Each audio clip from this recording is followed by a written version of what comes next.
Assalamualaikum warahmatullahi wabarakatuh. Kami kelompok yang beranggotakan Rahadina Rizkika dan Regita Briliananda. Di sini kami akan menjabarkan ringkasan materi farmakokinetik klinik dengan dosen pembimbing Ibu Amelia Soyata M.Farm.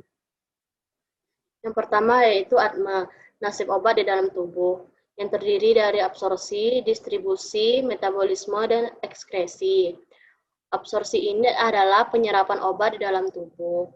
Penyerapan obat di dalam tubuh terjadi sebagian besar di dalam usus dan di dalam lambung. Setelah obat diserap melalui usus, obat akan didistribusikan dalam peredaran darah. Kemudian terjadi distribusi. Disposisi obat yang telah masuk ke dalam tubuh, kemanakah akan didistribusikan?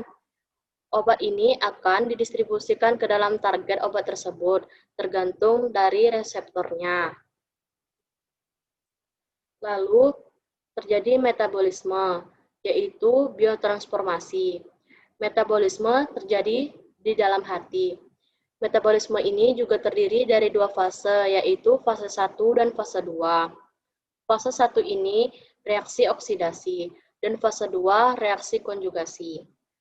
Fase 1 terjadinya oksidasi, reduksi, hidrolisis yang dikatalis oleh enzim 450.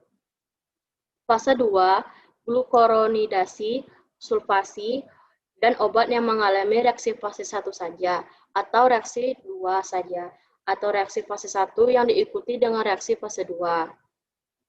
Kemudian akan terjadi ekskresi, yaitu pengeluaran obat dalam tubuh, yaitu seperti berupa urin yang diekskresi oleh ginjal, bisa juga dalam bentuk keringat yang diekskresi oleh kulit, dan ada juga seperti gas, ASI, dan saliva.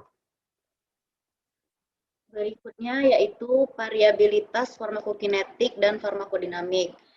Variabilitas farmakokinetik merupakan salah satu penyebab perbedaan respon obat antar pasien.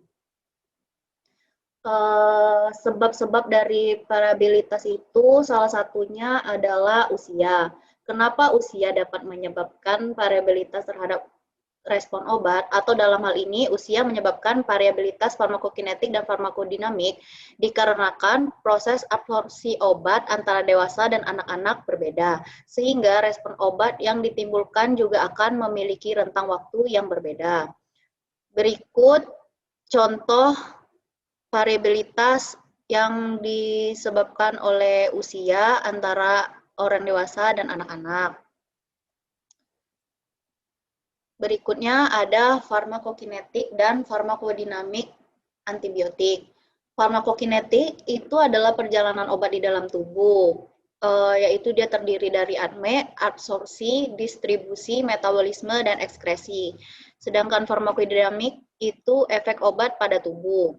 Efek obat pada tubuh itu ada efek terapeutik dan efek samping dari obat tersebut. Efek samping dipengaruhi oleh usia, berat badan, kelamin, dan tingkat keparahan dari penyakitnya. Berikut contoh farmakokinetik dari obat amoxicillin. Berikut contoh farmakodinamik dari obat amoxicillin. Lalu selanjutnya ada pengaruh bentuk kesediaan terhadap bioavailabilitas. Bioavailabilitas obat itu laju obat mencapai peredaran darah. Pengaruh bentuk sediaan terhadap bioavailabilitas itu dikarenakan bentuk sediaan obat itu bermacam-macam. Ada yang berbentuk cair dan ada juga yang berbentuk padat. Itu sangat mempengaruhi laju dari obat tersebut.